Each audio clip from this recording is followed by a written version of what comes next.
بھی آ گئی، گورنمنٹ کے لیے بھی ٹف ٹائم ہوا، لیکن نہ دھرنوں سے جلسوں سے حکومتیں جاتی ہیں نہ اس دفعہ جائیں گی. لیکن یہ جو موومنٹ ہوئی ہے اس سے حاصل کیا کیا ہم نے؟ دیکھیں، جو یہ تحریک چلانے کی کوشش ہو رہی ہے حکومت کے خلاف، ایک لحاظ سے جمہوریت میں یہ تو جائز ہے کہ آپ احتجاج کریں، لیکن احتجاج کریں کسی پالیسی کے خلاف، احتجاج کریں کوئی متبادل پالیسی لانے کے حق میں، یا احتجاج کریں کوئی ایسا قومی مسئلہ ہے جو حکومت حل کرنے میں ناکام رہی ہے، لیکن اس کو حل کرنے کے لیے آپ کوئی ٹھوس اقدامات تجویز کریں، حکومت کے ساتھ بیٹھ کے آگے چلنے کی کوشش کریں. اس تحریک کا مقصد جس طرح ماضی میں رہا ہے وہ یہ ہے کہ حکومت کو گراؤ، اور وہ ہمیشہ جو کچھ سیاسی رہنما ہیں ابھی اپنی جو موروثی سیاست ہے اس کے اپنے بڑوں کی جگہ تلاش بھی کر رہے ہیں اور لے بھی رہے ہیں. تو اس سے پہلے کہ وہ اپنا کوئی رنگ جمائیں، وہ وہی پرانا بیانیہ جو تھا کسی زمانے میں کہ ہم اس حکومت کو نہیں مانتے، حکومت ناجائز ہے، اور یہ ناجائزیت کی جو ایک تصویر ہے جو ہمیشہ ماضی میں جو حکومت ہے اس کے خلاف بنائی جاتی رہی ہے، تو یہ اس سے سیاست کے اوپر ایک دبا آیا ہے اور وہ جمہوری سیاست کو نقصان پہنچا ہے. اچھا ڈاکٹر تو صاحب اب یہاں میں نہیں پہ سمجھتا کہ اس سے جی، جمہوریت کامیاب ہو سکتی ہے. لیکن دو تین سوال آپ یہاں پہ اٹھتے ہیں. ایک تو یہ کہ جس طرح کا بیانیہ تھا اپوزیشن کے انٹرنل جو ڈیوائیڈ آ گئی کہ لگ رہا تھا کہ ہر کوئی اپنے مفادات کے لیے ہے، کسی نے سخت ہارڈ لائن لی، دوسرے نے کوئی دوسری بات کر دی، تو وہاں پہ بھی آپ کو جو انتشار ہے، جو ڈفرینس آف اوپینین ہے اور مفادات کا جو ٹکراؤ ہے وہ وہاں پہ بھی نظر آیا. لیکن ایک فینومینن ہے کہ آج بھی سوات پہ جلسہ تھا، لوگ آئے، گورنمنٹ جب جاتی ہے جلسے کرتی ہے تو اس پہ بھی لوگ آتے ہیں. تو یہ جو پیپل فینومینن ہے، عام آدمی ہے، یہ کیوں؟ کیا اس کو سمجھ نہیں آ رہی؟ کیا وجہ ہے کہ ادھر بھی جا رہا ہے ادھر بھی جا رہا ہے، دونوں طرف آپ کو لوگ نظر آ رہے ہیں؟ میں نہیں سمجھتا کہ عام آدمی جلسوں میں جاتا ہے، وہ لائے جاتے ہیں اس لیے کہ عام آدمی تو بالکل سیاست میں اس کا دل نہیں لگتا. وہ دیکھ لیا ہے انہوں نے مختلف سیاسی جماعتوں کو. جو M N A MPs ہوتے ہیں، جو لوکل سیاستدان ہوتے ہیں، یہ ان کی ذمہ داری لگائی جاتی ہے. دور دراز سے لوگوں کو لایا جاتا ہے اور جلسوں کے اوپر بہت پیسہ خرچ ہوتا ہے. جلسے ضرور کریں، لیکن بنیادی بات یہ ہے کہ حکومت کو چلنے دیں. 2 سال 2.5 سال باقی رہ گئے ہیں، پھر لوگوں سے پوچھ لیں گے کہ کیا وہ اس حکومت کی تائید کرتے ہیں، اسی کو رہنا دیتے ہیں، اسی جماعت کو، یا متبادل سیاسی جماعتوں کو آنے دیتے ہیں. 3 اس طریقے سے مختلف سیاسی جماعتوں سے اقتدار انتقال ہو چکا ہے، اور یہ اس سے جمہوریت پختہ ہوتی ہے. یہ عجیب باتیں کر رہے ہیں، لیکن میں نہیں سمجھتا کہ کوئی ان کو کرنے دے گا. وہ ایسا کر سکتے ہیں کیونکہ کوئی بھی ایسا اقدام وہ جو تجویز کریں گے کہ جی حکومت کو گھر بھیجیں گے، وہ تو غیر آئینی ہوگا. حکومت کو گھر بھیجنے کے 2 طریقے ہیں. ایک طریقہ تو یہ ہے کہ وہ حکومت اپنی اکثریت قومی اسمبلی میں کھو بیٹھے. دوسرا یہ ہے کہ انتخابات ہوں، اور وہ انتخابات 5 سال کے بعد ہوں. لیکن یہ جو ابھی جو آفر کر رہے ہیں کہ جی ہم مذاکرات کے لیے تیار ہیں، اور اس دفعہ جو ڈفرینس تھا کہ باقاعدہ نام لے کر اسٹیبلشمنٹ کو بھی سیاست میں گھسیٹا گیا، بات کی گئی اور ڈائریکٹ نام لیے گئے، تو یہ ایک نیا فینومینن تھا. تو وہ بھی اب ڈائی ڈاؤن ہو گیا ہے یا اب یہ نیو نارمل اب یہی ہوگا؟ دیکھیں، جو مسلم لیگ نون والے ہیں وہ تو انہوں نے اپنا ایک بیانیہ بنایا ہے ہماری فوج اور ہماری اسٹیبلشمنٹ کے خلاف، لیکن اس کو آپ کہ کیسے ان کی کرتے ہیں کہ مداخلت. یہ ٹھیک بیانیہ ہے، مس کیلکولیٹ تو نہیں کر گئی نون لیگ؟ آپ اس بیانیے کو کیسے ایویلیویٹ کرتے ہیں؟ میرا اپنا خیال یہ ہے کہ اس قسم کے بیانیے ماضی میں بھی آتے رہے ہیں اور جاتے رہے ہیں. اس سے جو ریاستی ادارے ہیں ان کو اگر نقصان نہیں ہوتا تو کم از کم دنیا میں ایک سوال اٹھایا جاتا ہے، اور خصوصی طور پر اگر ایک ایسے شخص کی طرف سے ہے جو اس ملک کا 3 دفعہ وزیر اعظم رہ چکا ہے، ایک بڑی سیاسی جماعت کا وہ لیڈر ہے، اور پھر یہ ہے کہ 4تھی بار بھی وہ آنے کی خواہش رکھتا ہے.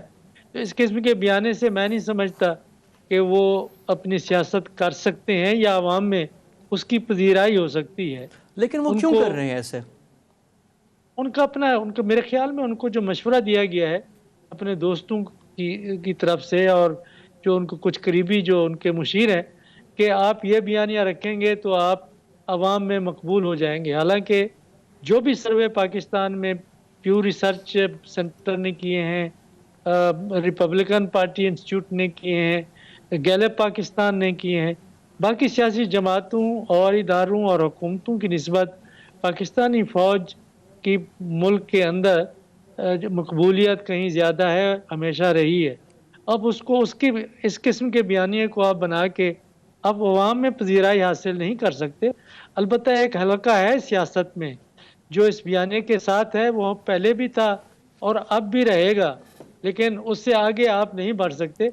मेरा ख्याल ये है कि ये बयानियाँ हुकूमत में हिज़्ब इख्तिलाफ की इस खसूसी जमात को, मुस्लिम लीग नून को नहीं ले आ सकते। डॉक्टर साहब, लेकिन एक और चीज़ तो अब हो गई है कि जो मोरसत की सारे बात करते हैं, ब्लेम भी करते हैं कि जी ये नहीं होनी चाहिए, लेकिन अभी सारी जो मूवमेंट है इसमें दो शख्सियात उभर कर सामने आ गई हैं। एक बिलावल भुट्टो जरदारी हैं, फैमिली की भी पूरी उनकी लेगेसी है सब कुछ, और मरियम नवाज़ यहाँ पे पार्टी में दीगर भी कदावर शख्सियात थी, लेकिन now she has surpass them all. अब ये मरियम और बिलावल सबसे आगे आ गए हैं। इसी तरह गवर्नमेंट में इमरान खान की ही पार्टी है, प्राइम मिनिस्टर जो हैं उन्हीं के नाम पे वोट मिलता है। तो ये जो इन दोनों का आगे आना है, इसको आप कैसे देख रहे हैं, और ये सस्टेनेबल है आगे, और इन दोनों में से किसके चांसेस ज़्यादा आपको लग रहे हैं? देखिए, जो मौरूसी सियासत है, हम तो उसके खिलाफ हैं, और जब तक कि अवाम उसके खिलाफ नहीं होंगे कोई बड़ी तब्दीली नहीं आ सकेगी। उसकी वजह ये सिर्फ नहीं है कि वो मौरूसी सियासतदान है, उन्होंने जो इलेक्टेबल हैं मुल्क के अंदर उनके दरमियान में एक नेटवर्क बनाया हुआ है। वो माजी में उनके साथ इक़्तिदार में रहे हैं और उनको माल पानी बनाने की खुली छुट्टी दी गई थी, और इसलिए उनके साथ हैं। कि सिंध में देखें कि सिंध का जो बड़ा वडेरा है, बड़ा ज़मींदार है, और जो कोई गद्दी नशीन है, कोई सजादा नशीन है, कोई पीर है जिसके पास ज़मीन है, उसमें से 80-90% इस वक्त पीपल्स पार्टी में बैठे हुए हैं कि कुछ डर की वजह से कि हुकूमत जिस साईं की है, जिस बहुत वडेरों के वडेरे की है, उसे वो खैब भी खाते हैं। और अक्सर ये कि इक़्तिदार में हिस्सा है, नौकरियां भी मिल रही हैं, फंड्स भी डेवलपमेंट के लिए मिल रहे हैं, और हर किस्म के काम सिंध में हो रहे हैं। इसी तरीके से पंजाब में भी जो सियासी जमातें हैं उनके अपने नेटवर्क है। मुस्लिम लीग नून का भी एक कौमी सतह पर नेटवर्क है इलेक्टेबल का, और जो मरूसी सियासी फैमिलियाँ हैं उनका एक इत्तेहाद बना हुआ है कि हर ज़िले में कम अज़ कम 1 या 2 ऐसे ख़ानदान हैं जो एक पीपल्स पार्टी में है, एक मुस्लिम लीग नून में है, और उनमें से एक आध वो तहरीक इंसाफ में है। ये सियासत चल रही है। एक ख़ास जो समाजी लिहाज से बासर तबका है और जिनका ताल्लुक ज़िम्मेदारी से है, मैं ख़ुसूसी तौर पर उन अज़ला की बात कर रहा हूँ जो गैर तरक्की याफ्ता भी हैं और शहरी अज़ला नहीं हैं, तो वहाँ पे उनकी हिकमत अमली चलती है, उनकी अमलदारी चलती है, उनका रोब चलता है, वो नेटवर्क बनाए हुए हैं। बड़े देखें ना सवालिया निशान है, क्योंकि आप डेरा गाजी खान की बात कर लें, उस्मान बुज़दार साहब को इमरान खान कहते हैं पसमानदा इलाके से, लेकिन वो भी उस इलाके के सरदार हैं। जो आप कह रहे हैं ना प्रोमिनेंट फैमिलीज़, और जो है आम आदमी जो चाहे राजनपुर में हो, चाहे सिंध में, कश्मीर में हो, बलोचिस्तान में हो, आज प्राइम मिनिस्टर गए हुए थे तुरबत में, उसका तो कोई रोल नहीं है, और ना जो प्रोसेस बन गया है, जो पैसा इन्वॉल्व हो गया है, तो ये तो सारे सिस्टम पे सवाल नहीं उठ रहा। अब अमेरिका में भी हो जाए, इंतखाबात हो जाए, ट्रम्प कहते हैं तस्लीम नहीं करना, गिलगित बल्तिस्तान में आज से बात शुरू हो गई है धांधली की, तो क्या we are heading towards a new phenomenon? ये तो पूरी दुनिया में अभी चीज़ होना शुरू हो गई है। लेकिन जो कुछ अमेरिका में हुआ है, ये तो पहले माजी में एक दफ़ा हुआ है। उनकी 240 साला इंतखाबी तारीख़ है आइन की हुक्मरानी की, वो भी काफ़ी मसाइल से गुज़रे हैं, लेकिन उन्होंने अपना एक निज़ाम वाज़े कर दिया है कि वहाँ तो निज़ाम के ख़िलाफ़ सर फोड़ने वाली बात है, यहाँ तो निज़ाम लेकिन डॉक्टर साहब वहाँ पे भी इलेक्टोरल कॉलेज वाले सिस्टम पे आप सवाल उठ रहे हैं। वो कह रहे हैं कि हाउ इसकी एफिकेसी पे बात होना शुरू हो गई है। तो अब ये तो फिर एक इंतखाब है, जो इलेक्शंस हैं, अगर उस पर ही डाउट क्रिएट होना शुरू हो गया तो फिर आगे क्या होगा? और पोलराइजेशन बढ़ती जा रही है। यानी अगर बाइडन ने रिकॉर्ड वोट हासिल किए हैं तो ट्रंप ने भी रिकॉर्ड वोट हासिल किए हैं, कि किसी हारने वाले उम्मीदवार के इतने वोट नहीं थे। तो फ्यूचर इज लुकिंग ब्लीक।